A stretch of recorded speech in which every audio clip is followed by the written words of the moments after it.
This section examines liquid cooling systems in petrol and diesel engines. In this very basic liquid cooling system, a coolant is stored in a radiator and in the engine. As the engine heats up, a natural circulation starts as coolant rises through the engine block by convection. It passes through the top hose and into the radiator. Inside the radiator, heat is removed from the coolant as it falls from the top to the bottom. When it reaches the bottom, it returns to the engine through the lower radiator hose. This process is called thermosiphon. It was common in older cars which had low-powered engines and high, narrow radiators.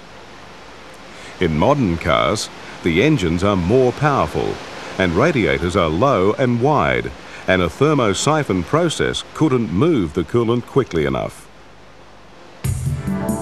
Instead, a water pump forces it through passages called water jackets in the engine block. It collects heat and becomes hot itself. Heated coolant then returns to the radiator for cooling.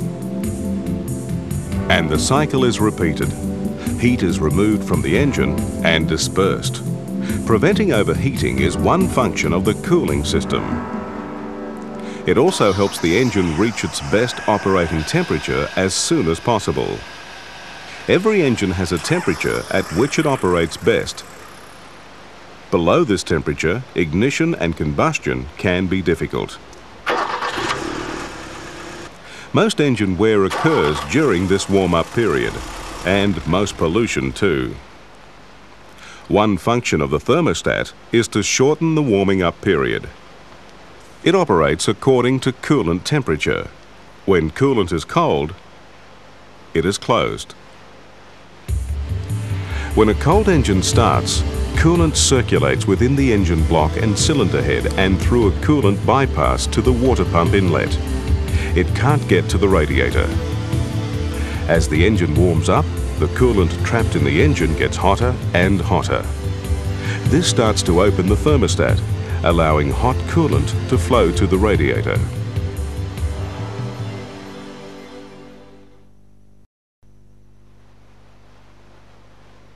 In a rotary engine, the rotors are cooled by oil from the lubricating system. Each housing, however, is water-cooled, and there are additives in the coolant to protect the housing alloys from corrosion. The water pump takes coolant from a bottom radiator tank and pushes it through water jackets in the housings towards the rear of the engine. The chamber is surrounded by coolant passages. Inside the housing is hollow, and it forms a water jacket. A pulley on the end of the eccentric shaft drives the water pump and fan. In the rear housing, the coolant reverses direction and returns to the front of the engine. It passes a thermostat. As in a piston engine, it is closed when the engine is cold, but opens as it warms up. The rotary engine has an overflow system much like that of a piston engine. As pressure builds up, coolant expands into an overflow tank. As it cools, pressure drops and it returns to the radiator.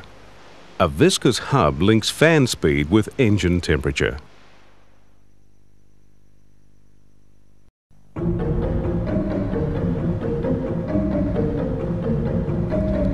Coolant is transferred throughout the cooling system by hoses.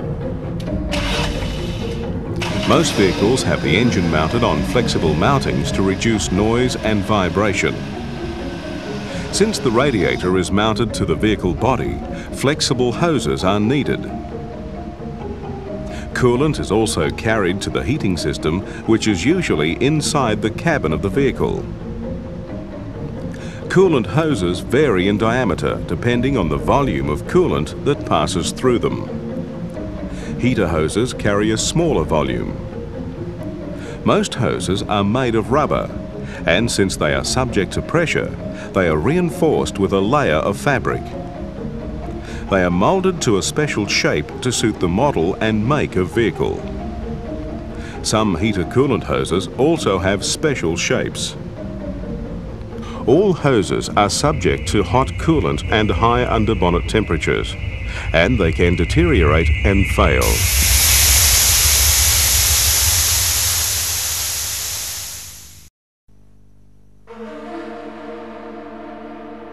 The water pump is usually in front of the cylinder block, belt driven from a pulley on the front of the crankshaft. A hose connects it to the bottom of the radiator where the cooler liquid emerges. It has fan-like blades on a rotor or impeller. Coolant enters the center of the pump. The rotor spins and centrifugal force moves the liquid outward. It is driven through the outlet into the cooling passages called water jackets. Water jackets are passages in the engine block and cylinder head that surround the cylinders, valves and ports. Coolant can be directed to hotspots, such as the exhaust ports in the cylinder head, to stop local overheating. Finally, hot coolant is ready to leave the engine.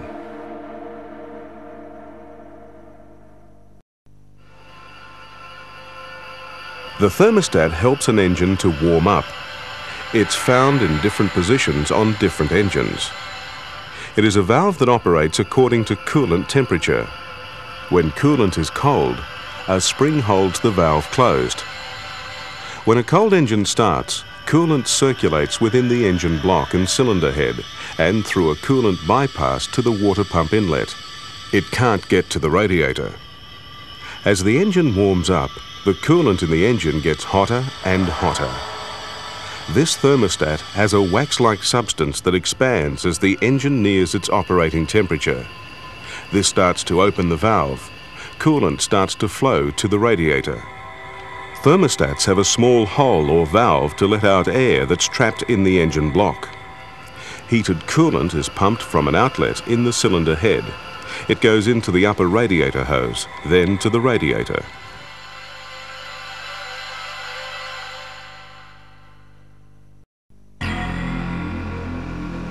In a vehicle moving at high speed, airflow through the radiator cools the coolant.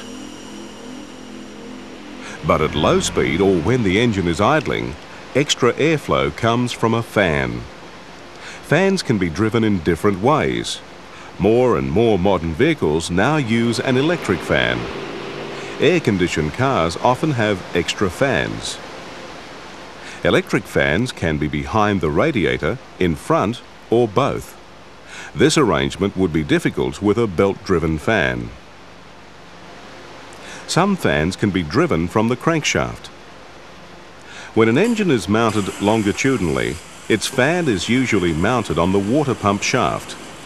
The drive belt then turns the water pump and fan. Some use a hydraulic link from the power steering system. Fan blades can be rigid or flexible. Rigid blades tend to be noisy and use more energy. This noise can be reduced by using irregular spacing of the fan blades. Some vehicles use a shroud to direct all of the air that the fan moves through the radiator core. At high speeds, plenty of air is already flowing through the radiator. If the fan is always working at full speed, it's a waste of energy. And since the engine drives the fan, it's a waste of fuel too. What's needed is some way to control the fan. A heat-sensitive switch in contact with the coolant can work like a thermostat and turn the fan on and off according to coolant temperature. Another way to alter the speed of the fan is with a viscous hub. This type of fan slips when it is cold, but as the engine heats up, it grips more and more.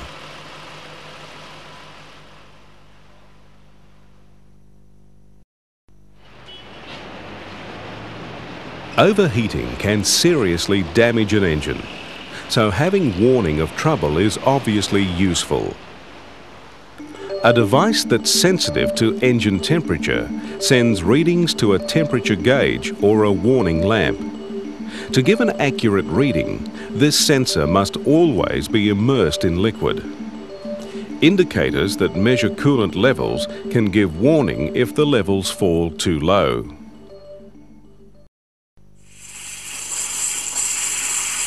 If a coolant boils, it can be as serious for an engine as having it freeze.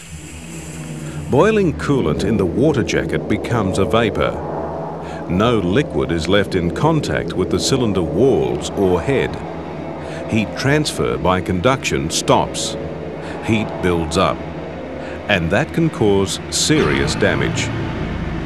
One way to prevent this is with a radiator pressure cap that uses pressure to change the temperature at which water boils.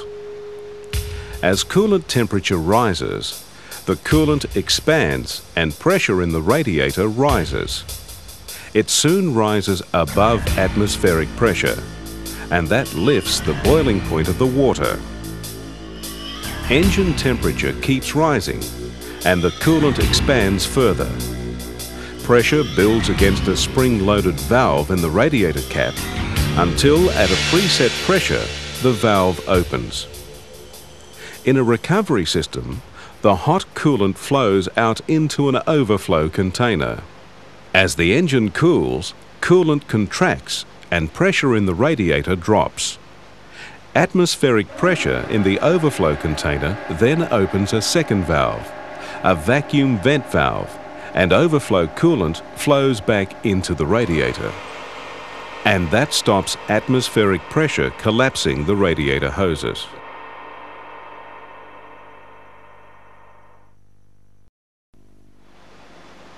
A recovery system maintains coolant in the system at all times. As engine temperature rises, coolant expands. Pressure builds against a valve in the radiator cap until, at a preset pressure, the valve opens. Hot coolant flows out into an overflow container. As the engine cools, coolant contracts and pressure in the radiator drops. Atmospheric pressure in the overflow container opens a second valve, and overflow coolant flows back into the radiator. No coolant is lost and excess air is kept out of the system. Like water, air contains oxygen, which reacts with metals to form corrosion.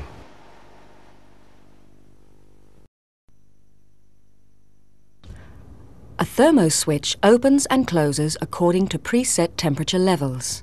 Some are mechanical, others are electrical. It may be designed to switch off when temperature rises above a certain level, or it can be made to switch on when the temperature reaches a certain level.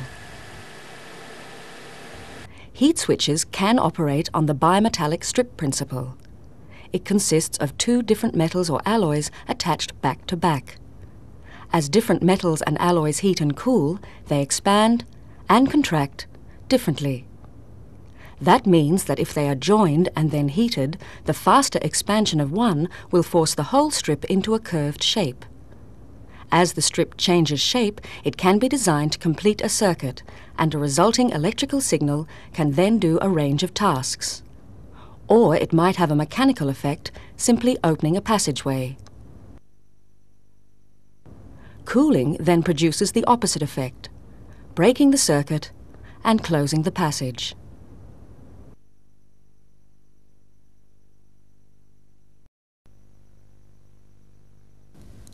Electrolysis is a chemical and electrical process. It occurs when two different metals are in contact in the presence of a moist agent such as water. One of the metals is corroded away. This can occur even in pure water. Immersed in this water are two plates, one of aluminium alloy, the other of cast iron. The atomic structure of aluminium means it loses electrons easily, leaving behind aluminium ions which are positively charged. Negative oxygen ions in the water are then attracted to the aluminium ions, and they join to form deposits of aluminium oxide. As a result, the aluminium alloy is eaten away or corroded.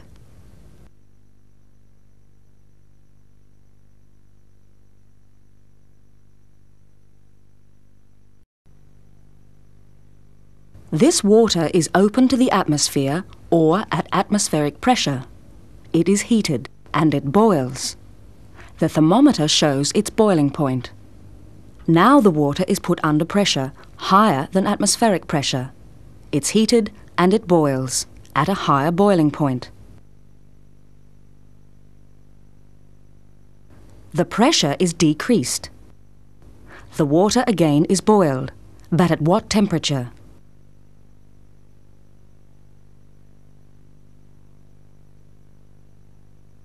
Compare these boiling points. Raising pressure above atmospheric pressure increases the boiling point. Lowering it below atmospheric pressure lowers the boiling point. So changing water pressure can change the temperature at which it boils.